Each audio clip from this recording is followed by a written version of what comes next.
স্বাগত দীপ্ত সংবাদে, সাথে আছে আমি কাজী আসিফুজ্জামান। শুরুতেই ফুটবল বিশ্বকাপ 2026।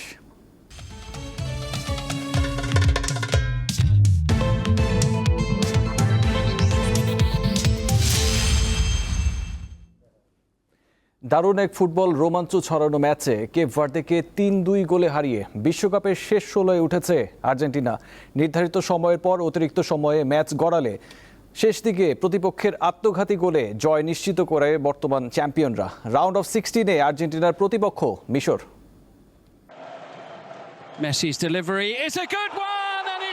কি ছিল না এই ম্যাচে, রীতিমতো টুইস্ট আর ক্লাইম্যাক্সের পর্ষা নিয়ে বসেছিল ম্যাচটি। আর্জেন্টিনা দুইবার লিড নিলেও সমতায় ফেরে কেপ ভার্দে। শেষ পর্যন্ত রূপকথা গল্প লেখা হলো না কেপ ভার্দের। ম্যাচ হারলেও দর্শকদের ভালোবাসা নিয়ে বিশ্বকাপ থেকে বিদায় নিতে হয় তাদের, আর স্বস্তির নিঃশ্বাস নেয় মেসি বাহিনী। যুক্তরাষ্ট্রের মিয়ামিতে ম্যাচের শুরু থেকেই বল দখল আর আক্রমণের ধার সবকিছুতেই এগিয়ে ছিল আর্জেন্টিনা। 29 মিনিটে লিওনেল মেসির গোলে এগিয়ে যায় আর্জেন্টিনা। চলতি বিশ্বকাপে এটি MLS 10-এর 7ম গোল আর বিশ্বকাপ ক্যারিয়ারে 20তম।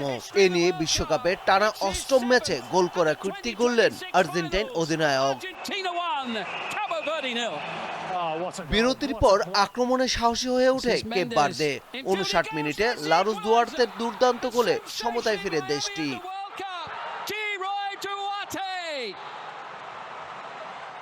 অতিরিক্ত সময়ের প্রথমার্ধে দ্বিতীয় মিনিটেই লিসান্দ্রো মার্তিনেজের দুর্দান্ত গোলে আবারও এগিয়ে যায় আর্জেন্টিনা। তবে 103 মিনিটে বাঁ দিক থেকে সিডনি লোপেসের অসাধারণ কার্লিং শটে আবারও সমতায় ফেরে কেপ ভার্দে। খেলা তখন টাই ব্রেকারের দিকেই এগুচ্ছিল। 111 মিনিটে আসে কেপ ভার্দের নিষ্ঠুর মুহূর্ত। মেসি কর্নার থেকে রোমেলুর হেড বোরহেসের হাতে লেগে খানিকটা দিক পাল্টে জড়িয়ে যায় জালে। আত্মঘাতী এই গোলেই ভেঙে যায় কেপ ভার্দের স্বপ্ন। আর্জেন্টিনা মিশর শেষ 16 ম্যাচটি শুরু হবে আগামী 7 জুলাই বাংলাদেশ সময় রাত 10টায়। পারভেজ খোকন, দীপ্ত স্পোর্টস। বিশ্বকাপের শেষ 16-এ উঠেছে মিশর ও কলম্বিয়া। রাউন্ড অফ 32-র সবশেষ খেলায় সকালে কলম্বিয়া একমাত্র গোলে হারায় ঘানাকে। রাতে আরেক ম্যাচে টাইব্রেকারে মোহাম্মদ সালার মিশর হারিয়েছে অস্ট্রেলিয়াকে। বিশ্বকাপের ইতিহাসে এই প্রথম নকআউট পর্বের কোনো ম্যাচ জিতল আফ্রিকার 7 বারের চ্যাম্পিয়নরা। খেলায় ইমান আশুর গোলে মিশর এগিয়ে যায় 13 মিনিটেই। দ্বিতীয়ার্ধের 55তম মিনিটে মোহাম্মদ হানির করা আত্মঘাতী গোলে সমতায় ফেরে অস্ট্রেলিয়া। এরপর অতিরিক্ত সময়ের খেলাও সমতায় শেষ হয়, ম্যাচ করায় টাইব্রেকারে। সেখানে 4-2 ব্যবধানে জয় নিশ্চিত হয় মিশরের। শেষ 16-তে ওঠার পথে ঘানার বিপক্ষে কলম্বিয়ার জয় 1-0 গোল ব্যবধানে। ম্যাচে 14 মিনিটে গোলটি করেন জন আরিয়াস। শেষ 16-এ লাতিন আমেরিকার দলটির প্রতিপক্ষ সুইজারল্যান্ড।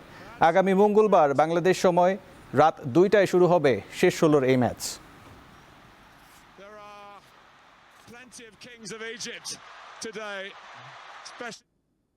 এবারে থাকছে উদ্দীপ্ত যা কিছু ভালো ও উদ্দীপনার।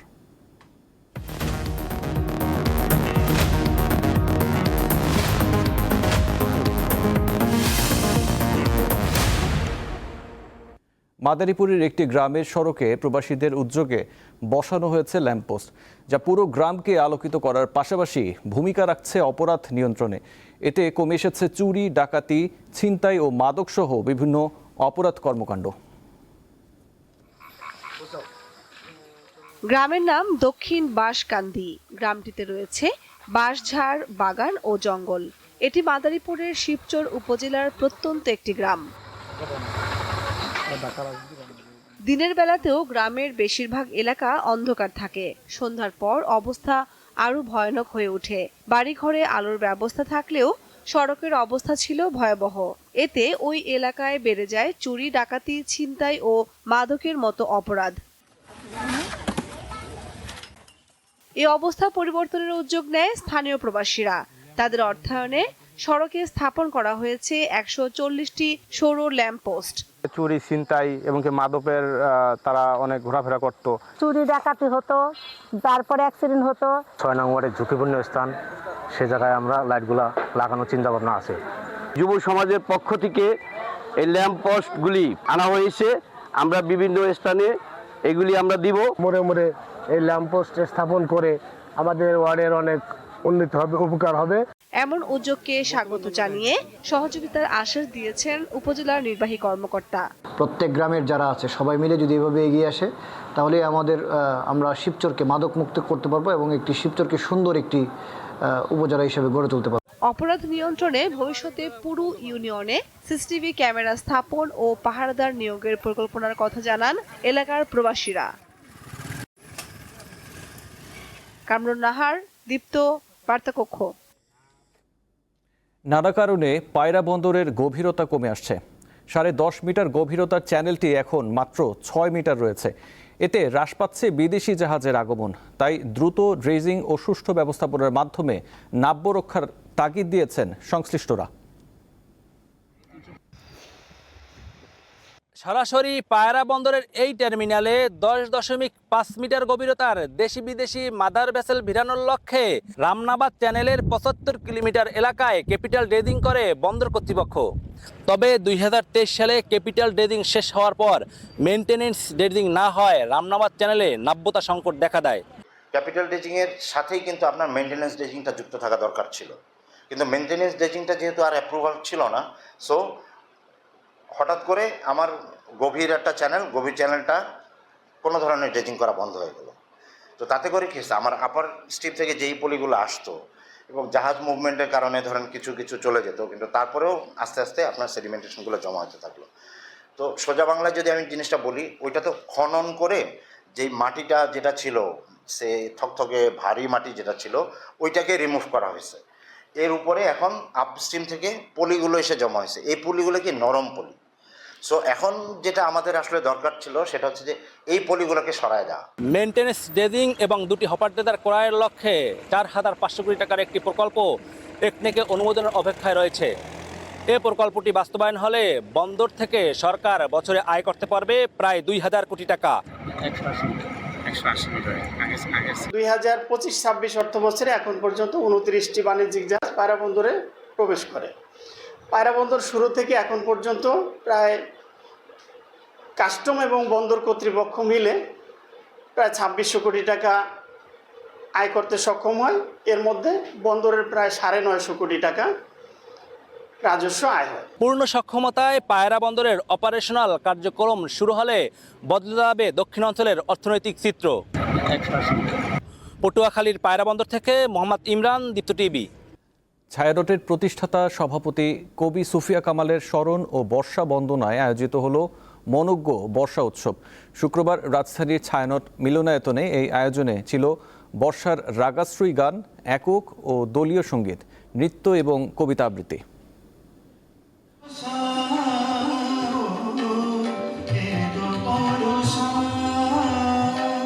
আষাঢ়ের রিমঝিম বৃষ্টির ছন্দে সুরের সুধায় সিক্ত করতে ছায়ানট আয়োজন করেছে তাদের ঐতিহ্যবাহী বর্ষার অনুষ্ঠান।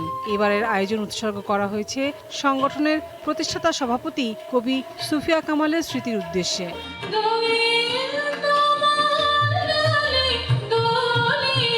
শুক্রবার সন্ধ্যায় সংগঠনটির মিলনায়তনে সমবেত শিল্পীদের কণ্ঠে জাতীয় কবি কাজী নজরুল ইসলামের গান দিয়ে শুরু হয় মূল অনুষ্ঠান।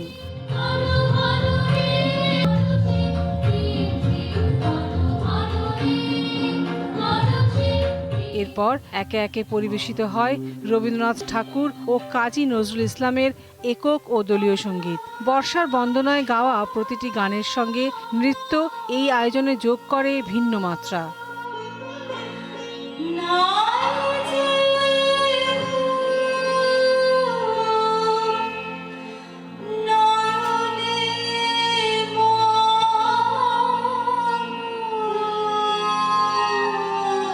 অনুষ্ঠান জুড়ে গান ও নৃত্যের পাশাপাশি বর্ষার কবিতা আবৃত্তি এবং সেতারের অনবদ্য সুর মুগ্ধ করে শ্রোতাদের।